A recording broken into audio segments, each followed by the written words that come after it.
Hi, this is Amy from Good Food Unearthed, and my wonderful guest today is Len Faul from Police on Guard for Thee. And we're going to talk about exactly what Police on Guard for Thee is all about, how they got started, what's their mission. And first, I'd like to ask Len to introduce himself, maybe give us a bit of your background, and then we can go into Police on Guard for Thee. Certainly. Thank you very much, Amy. And thank you for helping us get the message out there that there are police officers that are very concerned about this, the same as members of the public. It's affecting them just as much as it's affecting everybody else. I am a retired police officer. I started my career in London, England with the Metropolitan Police, and I served 11 years there before emigrating to Canada. And on emigrating, I joined the Toronto Police Service, and I spent the next 32 plus years with the Toronto Police Service. There's 43 years of policing. I retired as an inspector, and I was the second in command of our traffic services, which was a very large unit. But throughout my career, I've served in a variety of different functions and tasks and units. I have a very, very broad experience, including being part of the process of changing our Police Service Act in Ontario, and then taking that message to the chiefs of police throughout Ontario and other supervisory and command officers. I served in our professional standards branch in Toronto, and I have worked at the provincial level as well as within Toronto. I was part of our very first organized public order unit when we had the first G8 conference in Toronto. And that was a very interesting experience because as a policeman in London, England, I had attended riots. And I mean riots, violent riots that I thought I was not going to survive from on a couple of occasions, quite frankly. But the way that our public in Canada behaves at protests is very, very civilized. And therefore, we had absolutely no issues. The last debacle with the G20 in Toronto caused me great concern. I was not involved in the public order unit then. I was responsible for all the motorcades, moving the internationally protected persons. And we had 21 of those. So that kept me very, very busy. Didn't have anything to do with crowd control, thank goodness, because it was clearly wrong what was being done. And unfortunately, we see similar examples of errors being made today in the way they're dealing with our protesters in Toronto today. Yeah, and I want to share a video that Police on Guard for Thee just released a couple days ago. So this video that they've got a couple of great videos, and I'm going to give you guys in the audience the links where you can contact Police on Guard for Thee. And this one here is their cover of A Mad World. So we're going to play this clip.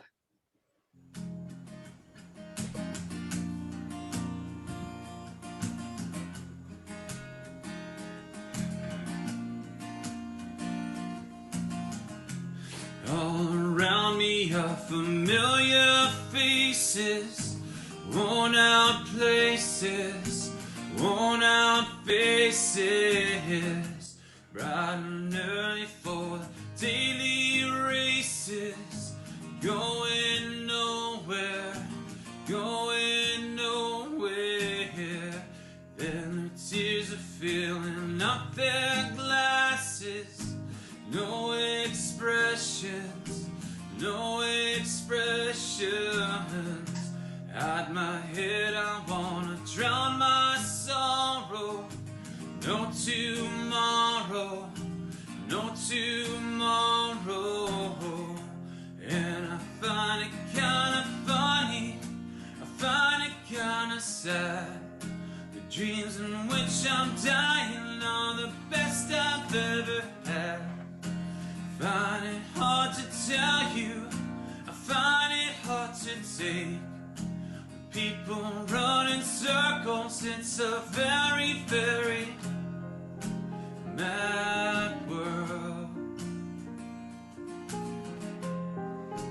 Mad world. Okay. So, Len, police on guard for thee. So, you're a retired police officer. You've had a vast amount of experience working in Toronto and in London before that. How did police on guard for thee start? Why did they start? And what's their mission? We need to go back a year or so ago when this so-called pandemic first started. At the time, obviously, we didn't know what we didn't know. Was this going to be another Spanish flu? Were we going to have somewhere between 50 and 100 million people die worldwide? We just hadn't a clue. And so we had to wait and see, to listen to what the scientists were going to tell us, to research it, to study it. And our provincial government asked us to take certain precautions, asked us to wear masks, asked us to social distance, asked us to not gather in groups. And being asked, one of the wonderful things about Canadian society, and one of the reasons I'm here, is that we are remarkably compliant. If we are asked nicely by our government to do something, we generally do it. And it worked. We could see the numbers falling down. We could see that there was less cases, there was less deaths. Everything was working perfectly well. There was not an issue. And as our research continued, as the virus kept spreading throughout the world, as scientists and the medical world learned more and more and get to know more and more about the virus, it became fairly obvious, even to those laypersons like us, that sadly, the most vulnerable people to this virus are our elderly, particularly those with comorbidity issues that are in long-term healthcare facilities. Everybody else, not an issue. 99% recovery rate.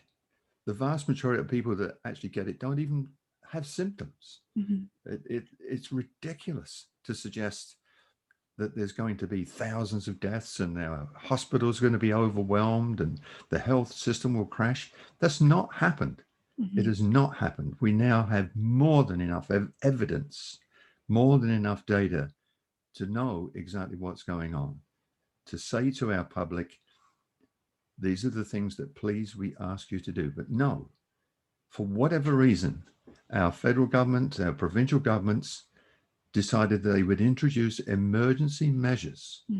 Emergency measures, you've got to think about that for a moment. What's an emergency? Yeah. It's something we didn't know about. It's something that's going to be drastic or potential for drastic. We did know. We knew what was going on. It was not emergent. It had already happened. There was no need for emergency measures, no need for these dreadful draconian lockdown measures that have torn families apart, that have seen closing of businesses. We've seen a huge rise in domestic violence, huge rise in suicides, a huge rise in drug abuse.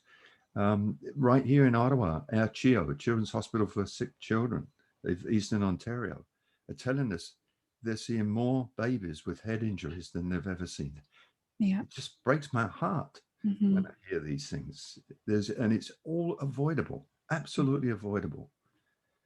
And of course, overarching all this is our government's blatant breach of our Charter of Rights and Freedoms. The Charter of Rights and Freedoms guarantee freedom of a peaceful assembly and freedom of association. And these so-called health measures fly in the face of that. Now, why do we have a charter? We should ask ourselves, well, why do we have this Charter of Rights? What was that all about? Well, in April 1982, we patriated our constitution from Britain, which means we stood alone. We no longer had to ask Britain if we could pass laws and do certain things. We're an independent standalone country. And at the time, it was recognized that because we would be a very strong constitution, a very strong, powerful people from a political perspective, we would need something to protect the people from government. Protect the people from federal and provincial government impinging upon our rights, our human rights, and our human responsibilities. It's a very powerful legal tool. And that's why it's entrenched in our constitution, meaning that it can't just be arbitrarily changed. And in fact, those living in Canada really are very fortunate to have this type of charter up until this recent situation arising. It means that every single law that is passed, every single law at every level, whether it be municipal, provincial, or federal, must be held to the standard of the Charter of Rights and Freedoms. And if there's a suggestion that it doesn't, our courts, as they have done on many, many occasions, can strike those laws down. They can change, they can rescind them and say, no, that's a clear breach of the Charter of Rights. There are occasions when they have said, yes, it is a breach of their rights, but under the circumstances, it was reasonable and acceptable. That's called the Oates test. And to pass that is really very, very intricate and almost impossible. And certainly, I'm not a lawyer, I'm just a common policeman, but I can read the same as everybody else. I can look at the data the same as everybody else. And the circumstances we're faced with today, it will never pass that test, never. It's just not possible. So these regulations that were forced upon us were given to the police to enforce. It's not a policing issue. I was on the police service, Metropolitan Police Service in London, England in 1968. I joined in 1968 and we had an outbreak of what was called Hong Kong flu. Very sadly, 30,000 people died in England, very sadly. It was never a policing issue. There was no lockdown. There was no panic. There was no businesses being forced out of business. There was no churches shut down. There was no sports events shut down. And we got through it. We survived and we got through it. Not a police matter at all. So when these so-called health regulations were forced upon us, which are clear breaches of our inalienable rights, the police were tasked to enforce them. Now, police officers have to take an oath. It's called an oath of office, to serve and protect the citizens, to guarantee everyone's rights and freedoms, and to discharge their duties faithfully, impartially, and according to the law. Now, how can they do that when these emergency regulations are clearly in breach of the Charter of Rights and Freedoms? It just doesn't make any sense at all that this was forced upon the police to deal with. And it doesn't make any sense that the laws were passed in the first place. And I'm absolutely dismayed that our federal government didn't say to the provincial authorities, you're in breach of the Charter of Rights and Freedoms. But we can now see why they didn't say that, because the federal government are doing it to us as well. They're not standing on the sideline saying, we think the provinces may or may not be wrong. Oh no, they're going to lead the charge on this, and they're going to lock people up without due process and make them pay for the privilege of being locked up. Outrageous. I never ever thought I'd live the day to see this happening in Canada. I really didn't. It's I want to interject here with something that was very interesting here in Newfoundland when all this started. I remember when it came on the news that they increased police powers, and what they said was that people who were visiting the province who shouldn't be here, the police would be able to deport them without judicial oversight. And if you were suspected of being in contravention of the lockdowns, even though here they're just special orders, we don't have any bylaws put into place, they could come into your home without a warrant. And again, there's no judicial process. And I thought to myself, why are more people not shocked at this? This outraged. Is going to go somewhere not very good. They should be outraged, absolutely outraged at that. Your home is your castle. Every pursuit. If I'm following an impaired driver, they pull up on their driveway and dash into their house, and I'm running after them. I'm going to keep going, and I'm going to arrest. But other than that, there's no way you should be forcing into a person's house. There are times when I've asked if I could come in, and sometimes I've been invited in, other times not. And that's okay. You don't have to go in. You don't have to. Now, just carrying on about the Police on Guard group, we have to realize that that oath that they take is very closely interwoven with the Charter of Rights and Freedoms, because through every action that a police officer takes, they are accountable, individually accountable, and they must justify every action they take. And it's looked at through a legal lens to make sure that they are upholding and ensuring everybody's rights and freedoms. So every police officer that is either arresting somebody or giving somebody a ticket in an unjustifiable circumstance will be held liable, It's not just a matter of an internal police complaint. It's not just a matter of a civil process, and individual officers will be named in the civil process and will be held financially liable, but they're also committing criminal. It doesn't stop just because this is over. It will be looked at for, look how long it took for the G20 stuff to be looked at. Quite rightly so. And they were held accountable. And everybody involved in this will be held accountable. With regard to the criminal Canadian Criminal Code, for the individual police officers, what exactly would be some of the examples of contraventions of that they might be held liable for? Are you able to mention any? Yes, absolutely. It's a criminal offense to prevent people from protesting. It's a criminal offense to prevent people from following their faith. It's written right there in the criminal code for anybody to read. And we are seeing outrageous examples of this. Right now in Alberta, Coates has just gone through another bail hearing, and hopefully the court will make the appropriate decision at 9 o'clock tomorrow morning when the decision comes down to release him, because he has been detained unlawfully right now. There's no due process that has gone through that sends him to prison for breaching those laws. It's a fine at worst. Yeah, I do know that I believe it was in Los Angeles or somewhere in California. I'll put the link in the description. Their Supreme Court ruled that it was unlawful for the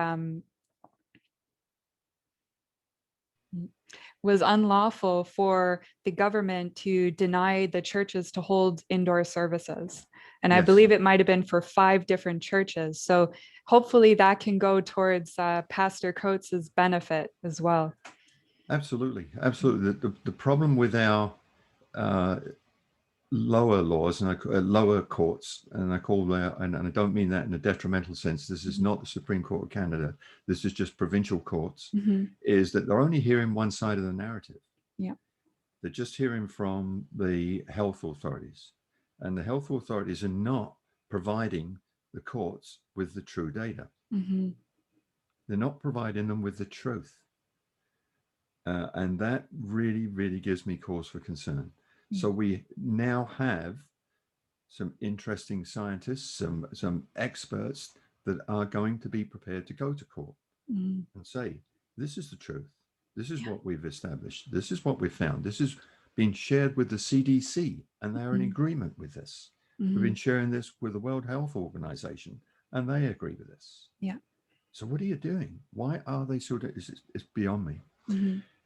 Anyway, this very brave, in my humble opinion, very brave, active group of police officers decided to take a stand, and they want to seek clarification from our civil courts as to the incongruities between the main law of Canada, Charter of Rights and Freedoms under the Constitution, and the provincial regulations, which fly in the face of it. And they have retained the services of a brilliant constitutional lawyer, Mr. Rocco Galati. And he is on the cusp of filing the injunction or the statement of intent.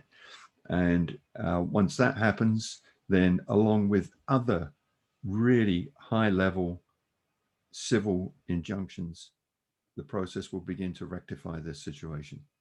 Because we're hearing already that the proposed next wave of outbreaks that the provincial government and federal government are dreaming up is going to be even worse. Therefore, the lockdown measures have to be even more draconian. Mm-hmm.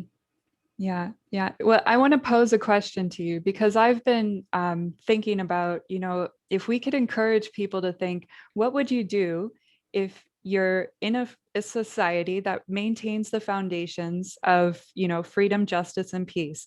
If there was a big emergency, my idea was kind of, if we know our vulnerable population now, we could and still leave it up to the individuals within that population, because many elderly don't want to be isolated. But what we could do is set up centers for people who do want to take extra precautions. They could have their own isolation for however long they want to, maybe a couple of weeks, and then look at all of the treatment options available. We wouldn't be trying to direct them into a particular treatment option because that's their freedom of choice. Right. And then everybody else could decide, what steps do I want to take? Absolutely. Yeah. And that's exactly what should have been done Mm-hmm. in the summer of last year. They should have, by then we knew who was vulnerable. Mm-hmm. By then we knew the appalling state of a lot of our long-term care homes in Ontario. Anyway, I can't speak for the rest of the country, but we knew how bad ours were. Mm-hmm. All that money that they've wasted on giving to people because they shut their businesses down, because they became unemployed, because they couldn't earn an honest living. Mm-hmm. All that money that was spent on them should have gone into protecting our elderly. Should have gone exactly as you say, Aimee, into providing the facilities where they could receive the best of care and the best of treatment, not locked up with handles taken off of doors, Mm-hmm. not locked up and staff deciding to leave the building and leave everybody in there, not locked up and not able to see their family, not able to see their children and their grandchildren. Outrageous. I mean, it's just absolutely outrageous. And I am outraged by it, and I don't understand why every citizen in Canada is not outraged. Mm-hmm. Yeah, I want to touch on, you were speaking about the oath and the duties of serving police officers. So I want to touch on the responsibility of a person who decides to adopt that duty to safeguard the rights and freedoms of the people, and they are given this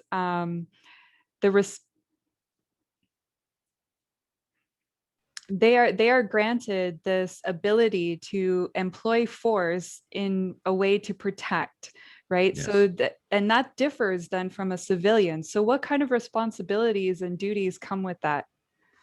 Okay, to understand that, we have to again look back in history. In 1829, Sir Robert Peel organized the first police service, first organized police service in the UK.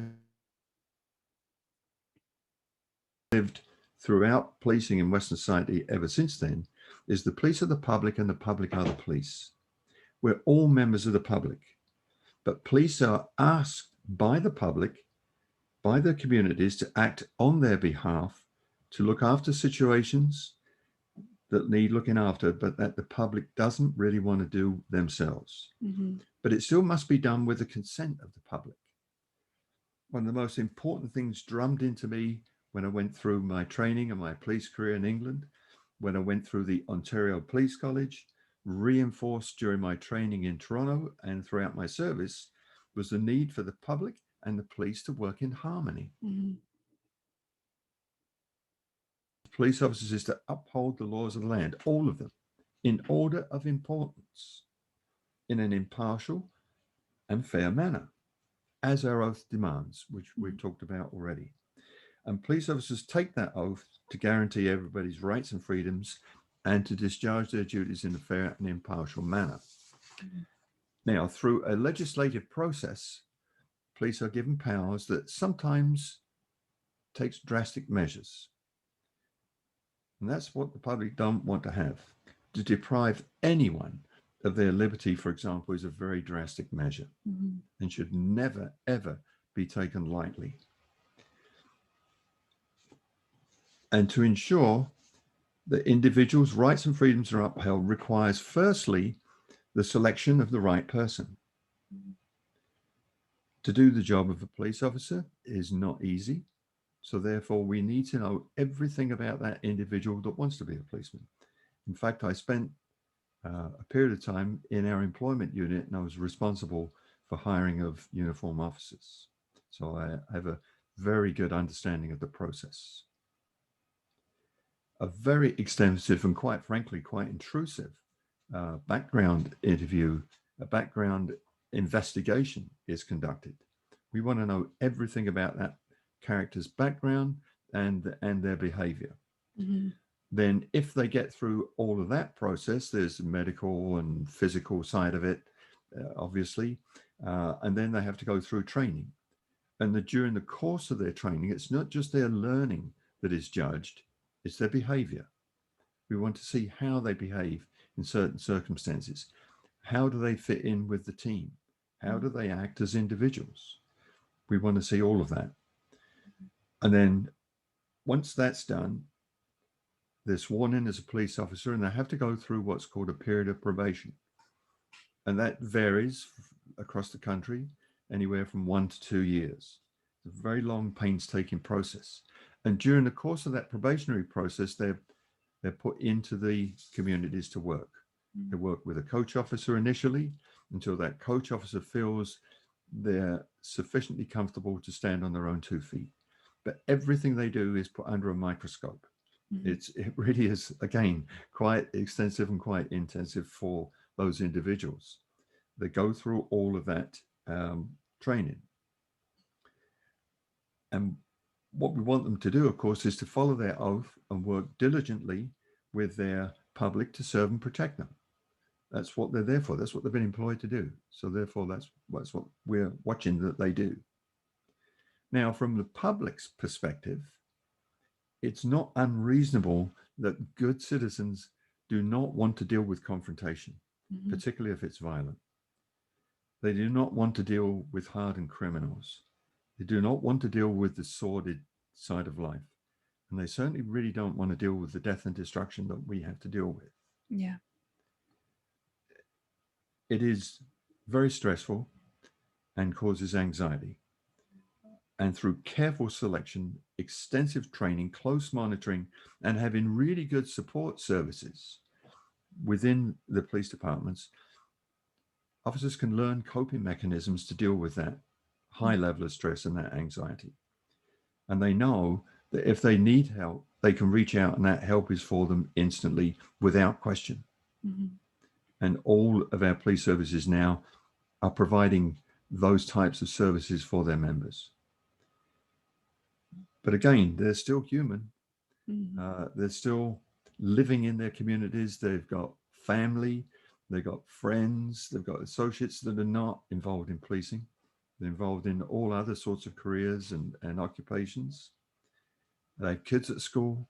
They've got parents, they've got grandparents, and they're suffering the same as everybody else on these draconian measures. Very same way that every other good citizen is suffering. And then when you have someone like a police officer who has a strong moral compass and they are tasked with doing something that they inherently know is wrong, it in itself causes a very high level of stress and anxiety. Now, if that's just a one-off situation, a one-day thing, eventually they can shrug it off maybe. They can deal with that. But these officers are being forced to deal with this day in, day out for the last year. We are seeing a very high level of stress and anxiety.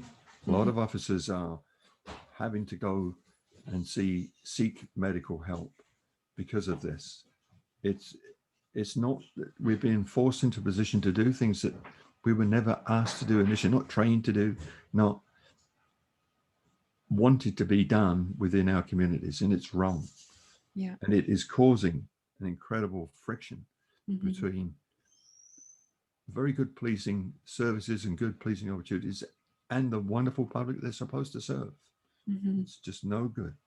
Imagine the emotional toll of the rules that destroy ordinary people's lives. Simply put, being ordered to enforce something you know is illegal and you know is inherently wrong. how could that not affect anybody? Mm-hmm. And it's something that is going to take a considerable amount of time to deal with. Mm-hmm. Yeah. The after effects of this will be rippling through our societies for years. Mm-hmm. Yeah. Yeah. Well, and like you were mentioning, on top of what they're experiencing at home with the increased calls for domestic violence, for suicides, that in those things in itself are really difficult to witness, to become a part of. And they're Yes. high stress situations that you're willing to go into, especially if it's domestic violence or people who have just lost it and they're reacting, and you have to come in and be the arbiter of, try to maintain the peace. And it takes skill, and it takes a lot of energy and focus. And yeah, it's hard. I want to ask you, Len, why did you decide to become a police officer yourself? Because, it is such a rigorous process. And the question I think, I think I want to pose for other police officers, when we're seeing what's happening now, it's my question would be, did you sign on to be the muscle for somebody, or did you sign on, what did you sign on for? No, absolutely not. I'm old, and a little bit of history here for you. On the 2nd of June in 1953, Queen Elizabeth II received her coronation. Mhm. And in England, I was living in the East End of London. That's where I'm from, the East End of London.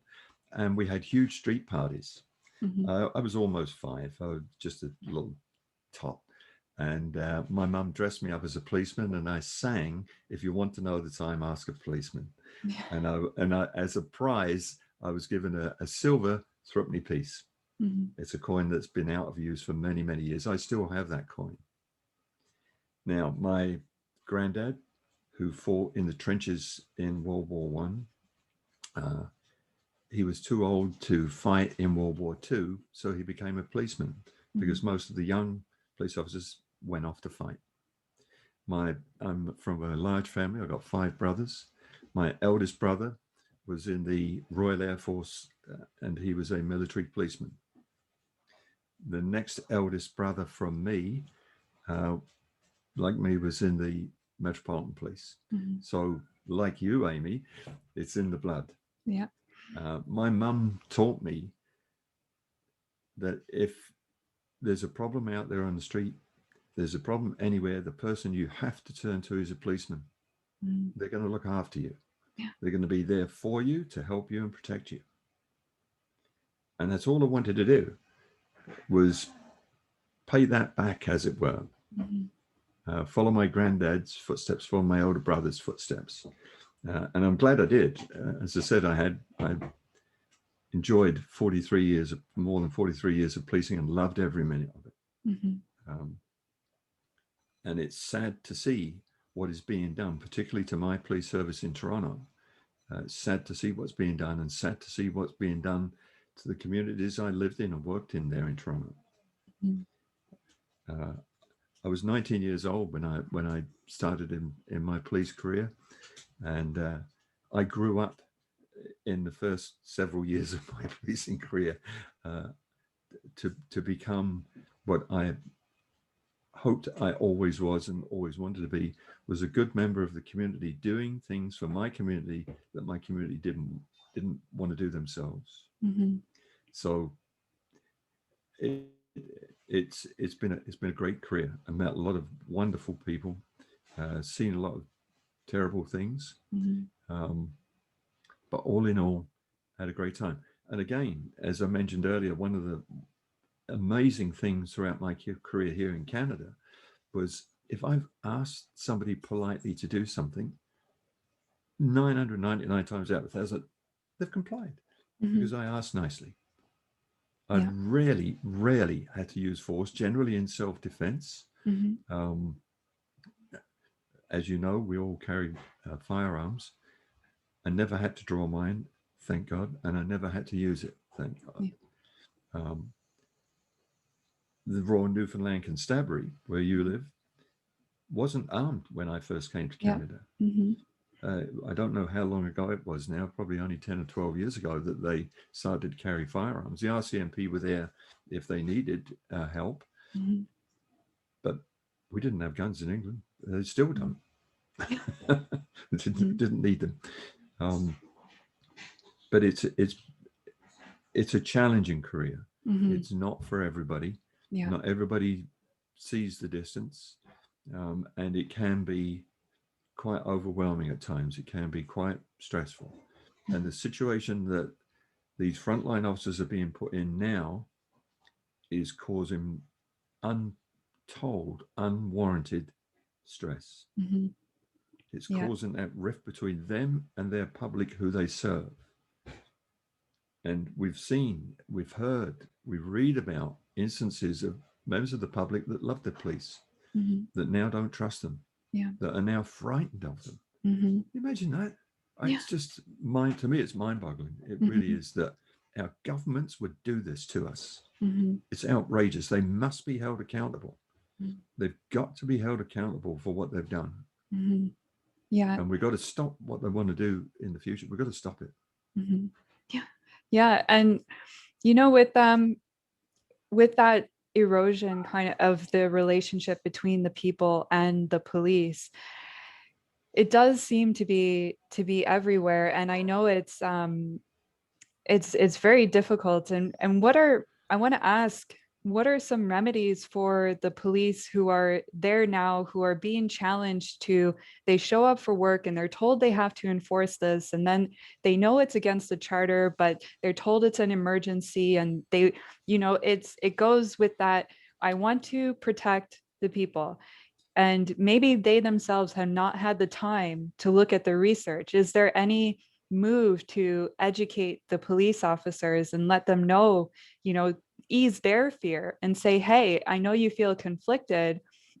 Let's go through this and we'll show you, what's your stance here. We'll clarify the picture so you can see what's going on. Absolutely. And this is what the Police on Guard group are doing. And I think quite effectively.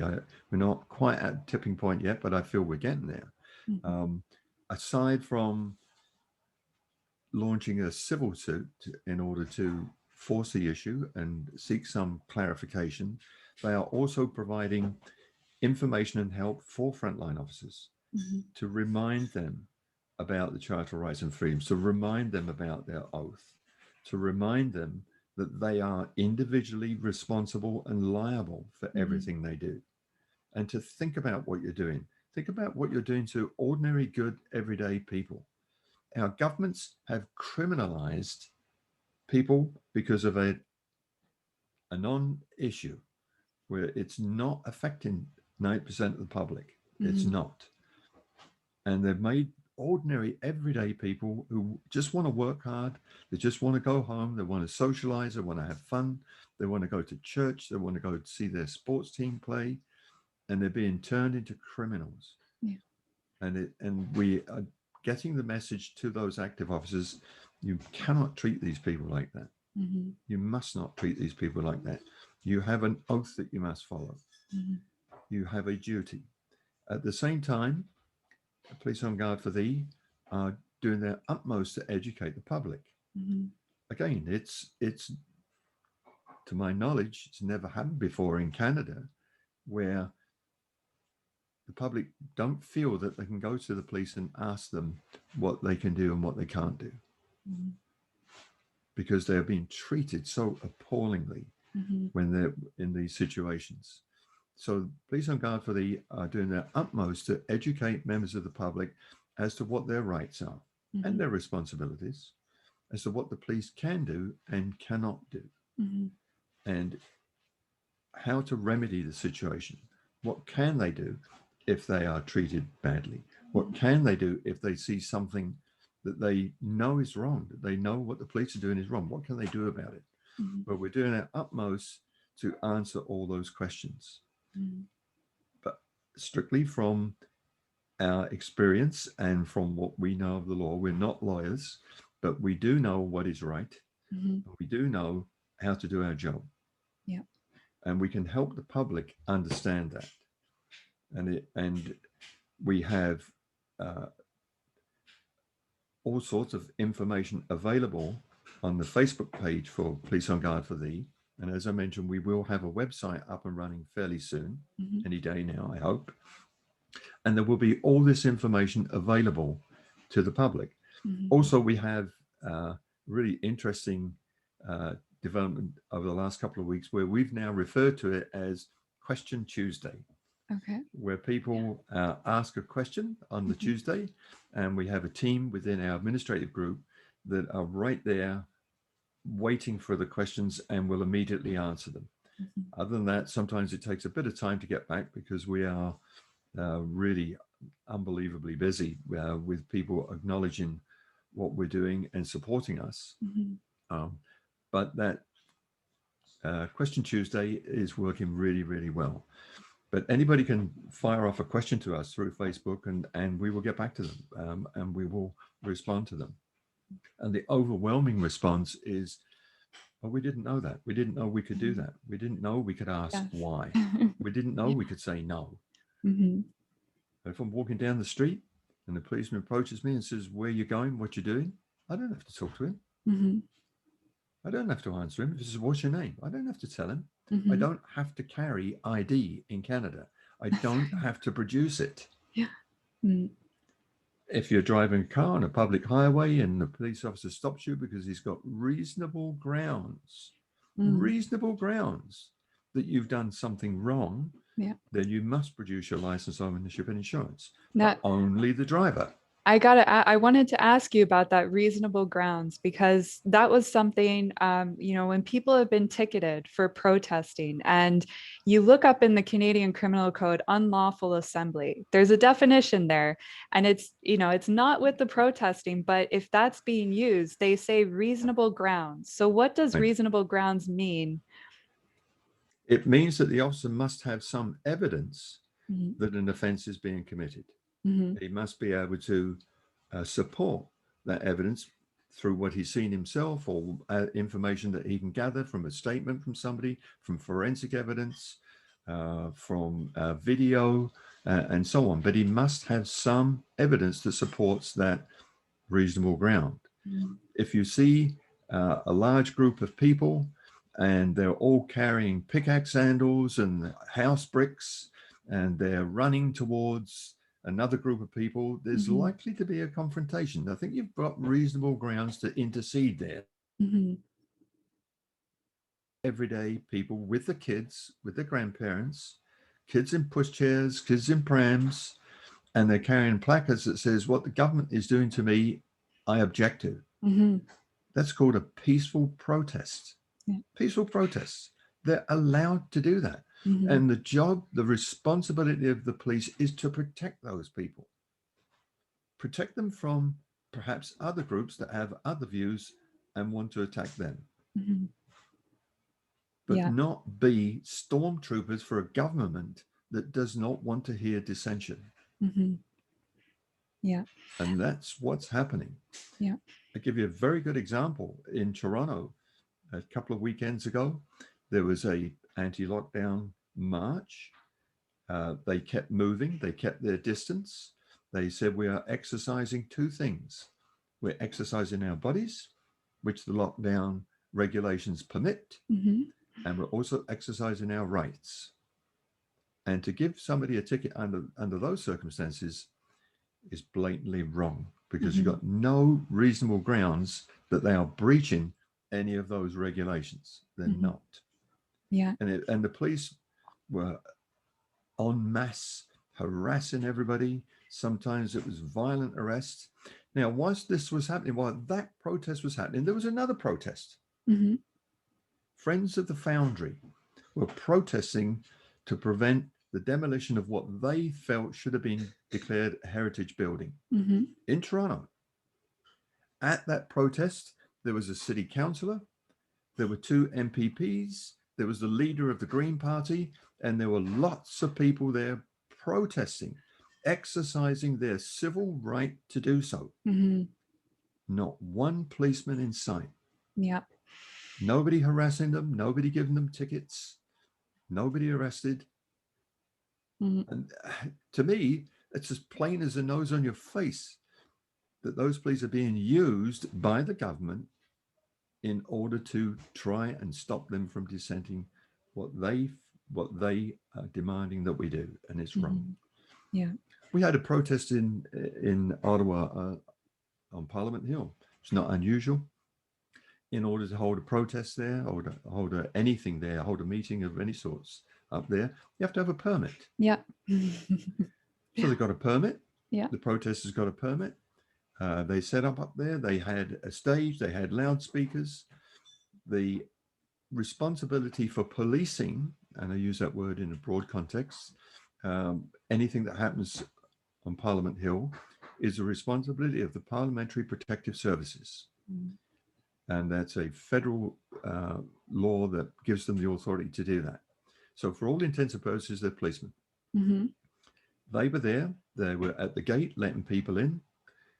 Inside, they were there in uniform, wandering around, interacting with the crowd, Mm-hmm. talking to people, behaving very professionally, making sure that everybody was safe and everybody was protected. Mm-hmm. No tickets, Mm-hmm. no arrests, no harassment. They weren't chasing people away. They weren't trying to disperse the crowd. They did exactly what they should do. And that is they were there to make sure everything was okay. Mm-hmm. The Ottawa Police Service, who are responsible for everything else in the city, won't go onto Parliament Hill unless they are specifically asked to do so by the Parliamentary Protective Services. And they had a couple of vans out on Wellington Street with a few officers in just in case. Mm-hmm. And just like every other occasion, they were not needed. So they left. Mm-hmm. The RCMP, who also have responsibility for Parliament, were nowhere in sight. Mm-hmm. Not one uniform anywhere. I mean, I'll be honest with you. My wife was at that protest, and I was waiting with bated breath to see what was going to happen. Yeah. And it was a wonderful event. Mm-hmm. There were good people there, hundreds of good people there, protesting the lockdown, protesting against this dangerous experimental drug that they dared to call a vaccine, protesting against masks. There was a group of young people there that were talking about the dreadful suicides that have taken place amongst their friends and other young people. Very sad. Ordinary good people who dare to suggest that their government's policies are detrimental to their good health and their well-being. Mm-hmm. But not a problem. Yeah. But did that make mainstream media anywhere? No. No, because it was a lawful, peaceful assembly. Mm-hmm. When I exchanged communication with, I should say, Staff Sergeant Kenny of the Ottawa Police Service, I asked him what the Ottawa Police response would be. And he said, well, we don't go on the hill unless we're asked. Mm-hmm. And quite frankly, our role, our view is that we're there to protect people's rights. Mm-hmm. And that includes the right to protest. If there is something that crops up because of a COVID situation, then our main response is we want to educate people, but we're not there to breach people's rights. Mm-hmm. So if one police service can see that, why can't others? Right. Yeah. Yeah. I wonder if I listened to your interview with Randy Hillier and you mentioned the hierarchical structure. And if you've been around police a lot, a lot of what happens in certain districts and certain areas depends on who's in control, who's at the top, and what messages they're giving to the rest of the guys down below, and what kind of team they've gathered around themselves as well. Absolutely. I wonder if you could talk about that. And the question I have is, if you are a police officer who's not like up in the ranks, do you still have the ability to basically show your conscientious objection to enforcing things that are unlawful? What's your recourse if you're in that position? Okay. The structure of all police services starts with the chief, and then there's maybe a deputy or two or three And then there's other levels of what we call command officers. Then below that is the individual unit commanders that have the responsibility of running their particular unit, whether it be a community division or whether it be the homicide unit or traffic unit or whatever. But it's the command, as you say, that sets the tone. It's the command that makes those decisions, and it's passed down. I think it's been interesting that 2 of the deputies from Toronto resigned recently. Retired, sorry. Okay. Sorry, retired. Yeah. And a couple of others have been moved to different positions, none of the reasons for which will ever be made public. Plain as the nose on your face, quite frankly. The current acting chief of police, Jim Raymer, I had a great deal of respect for Jim. I worked with him many years ago, had a great deal of respect for him. He wants to be the next chief. The way the police service boards are constructed is with politicians, including the mayor. Yeah. And the mayor has a tremendous amount of sway with that police service board. They all do, everywhere in policing is responsible to the police service board. So if the mayor says to his chief, this is what I want you to do, what's the chief to do? Right. Yeah. Especially if you want to be the chief. Is we're fortunate that in Canada, police officers are held individually responsible and liable, as I mentioned, but they also have the incredible power of discretion. Okay. The police officer cannot be ordered to issue a ticket, cannot be ordered to make an arrest. And I have to tell you that one of the things that I was told about quite recently was that on an occasion where Toronto police officers were being sent out to deal with the protesters, the message was to deal with them very harshly, but don't forget, you're responsible for your own actions. That's that senior officer trying to cover his own credibility. Yes. Yeah. Yeah. Passing the buck. Yes. Yeah. So then if those individual officers hear that message and realize I do have the right of discretion here, my sergeant can't say to me, go and arrest that person. He cannot. If I see my sergeant chasing somebody and he screams after me, stop that individual, I'm going to stop him. Fresh pursuit. We've been told about that. We know all about that. But not to be sent out deliberately to deal officiously with a group of ordinary people that disagree with their government. Yeah. It's just blatantly wrong. And I am really, really totally disappointed with our Ontario Association of Chiefs of Police that when this first came down, they should have had a quick Zoom meeting and said collectively, we need to get clarification from court before we put our officers in jeopardy. Yes. We need to see whether this order for us to enforce this is legal. Can they tell the police to do this? I can tell you right now, the simple answer is no. The way the police service board is constructed, as I mentioned, is of these politicians, and they set the standards, they set policy, they set procedure, they can set a business plan, they hire the chiefs and the deputies, but they must not, they cannot, they are legally not able to interfere in the operational side of policing. That is strictly the purview and the responsibility of the chief. So when you hear a mayor at a news conference saying, these people on Dundas Square, what they're doing is just not right. We need to have them stopped. What's the message there? Who's he going to send in to stop them? That's right. Yeah. It's outrageous. Mm. And again, I don't understand how people can just sit back and and ignore this. I really don't. Yeah. Fortunately, I think we're seeing more and more people, particularly members of the public, but as I say, also police officers, using their discretion. Mhm.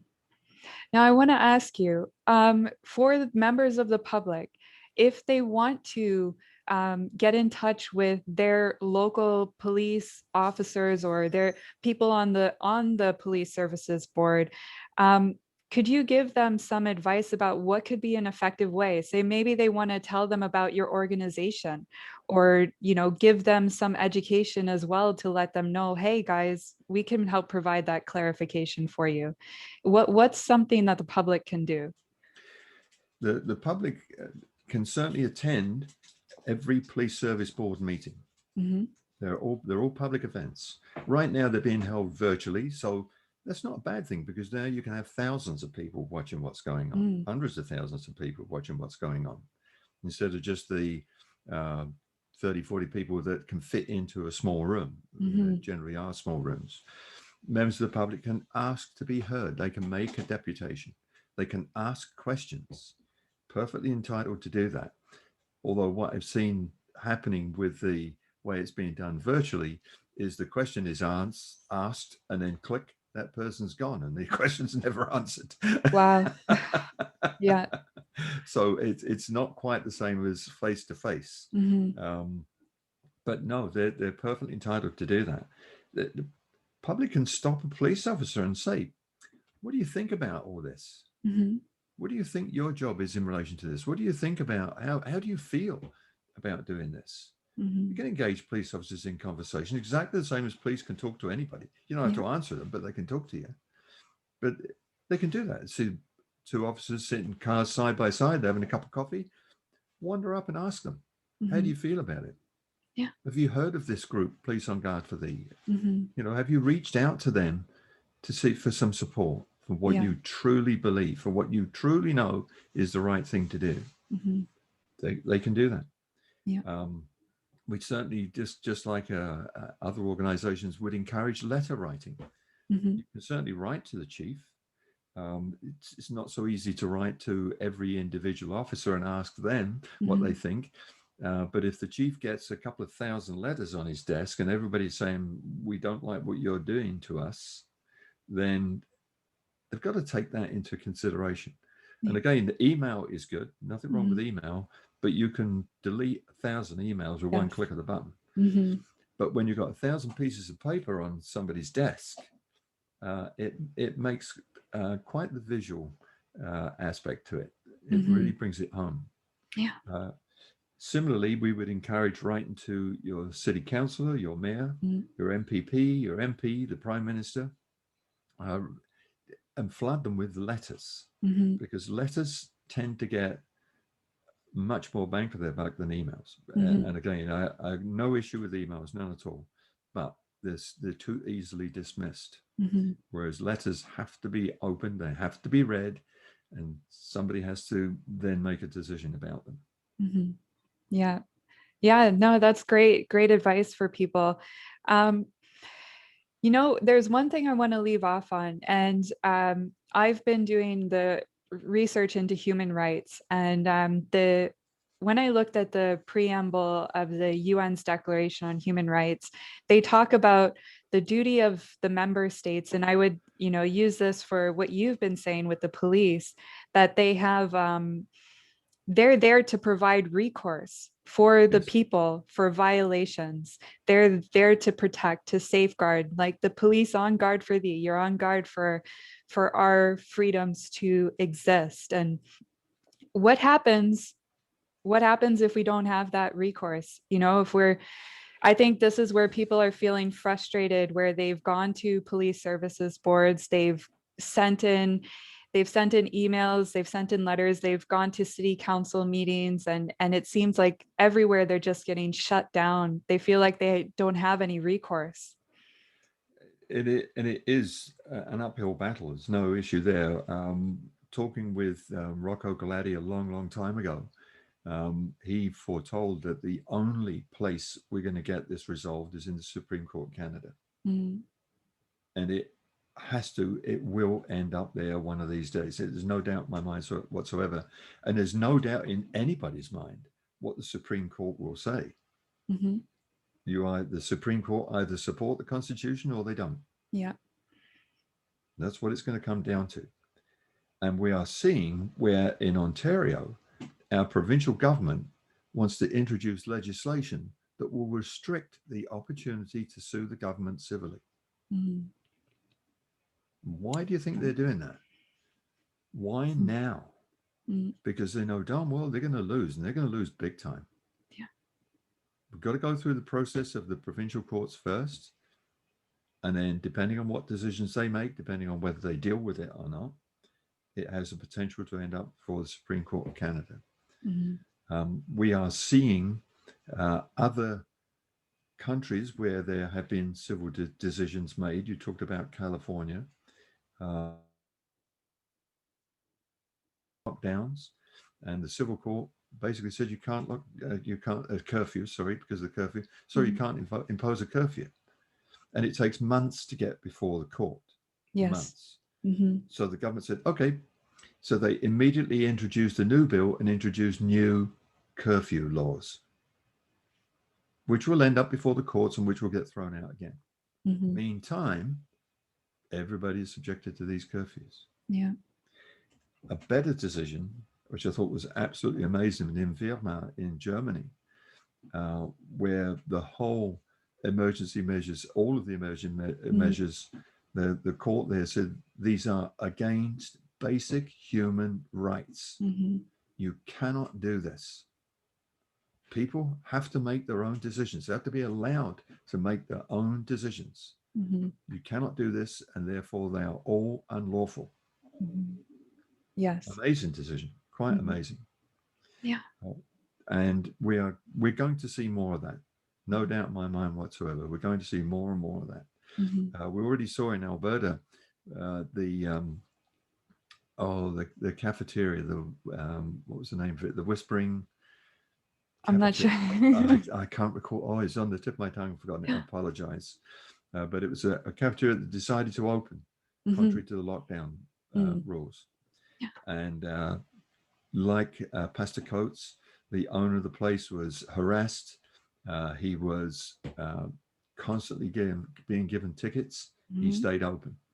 Yes. And they were the health authority were just on the cusp of going to get a civil injunction against him to close the place down, knowing that he wouldn't, knowing that they'd go back to the courts and do the same as they did to Pastor Coates, where he's held in contempt and then held in jail. And they were just on the cusp of doing that when they decided not to. They changed their mind completely. Not only did they say you can open, they said all the other restaurants can open. Not only that, all the tickets that he'd given, they withdrew. Yeah. And you know why? Because they would have lost. Yes. And that would have set a precedent for all the other stupidity that we're seeing, all the other outrageous tickets that people are being given. The family in Eastern Townships in Quebec just recently given a total of $10,000 in fines for holding a family gathering around a campfire. Just mind-boggling. It just blows your mind that a police officer would even think of doing that. Yeah. I mean, it's bad enough that the governments want us to do it, but to think that an individual police officer who lives in that community would do that. Where's the discretion there? Yeah. Yeah. Yeah. No, it's definitely an interesting time to be alive, I gotta say. I didn't expect to have to go through all this, but you know, I'm glad to have found. I'm glad to have met you, Len, and to have found Police on Guard for the audience. They'll be able to find you. I'll put in the links for your Facebook. I believe you're also on Instagram and YouTube and Twitter as well. Yeah. And you will have a website coming up sometime soon. So Yeah, once you've got that, I'll add that to the description.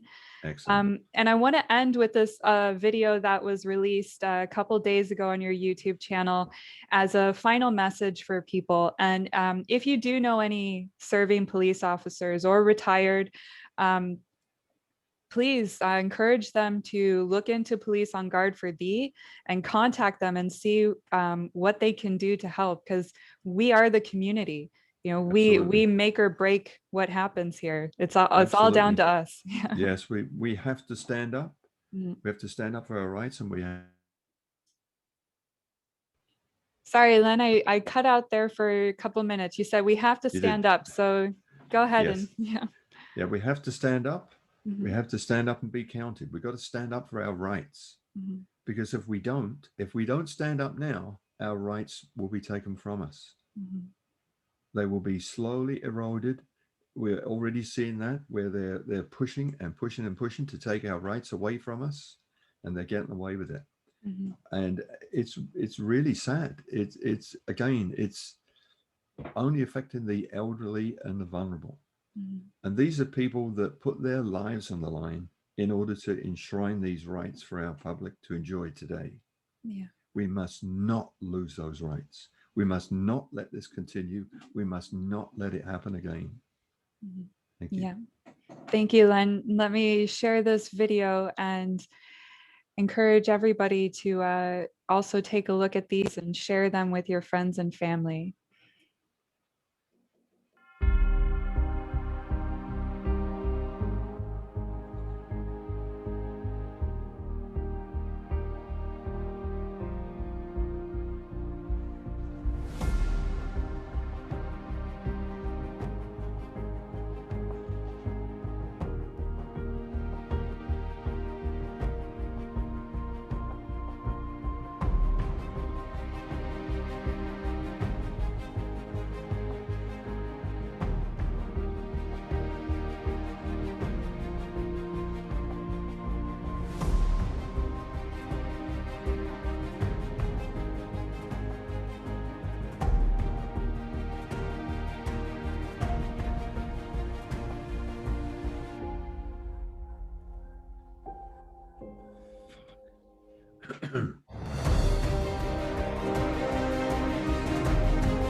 Okay, so thank you, Len.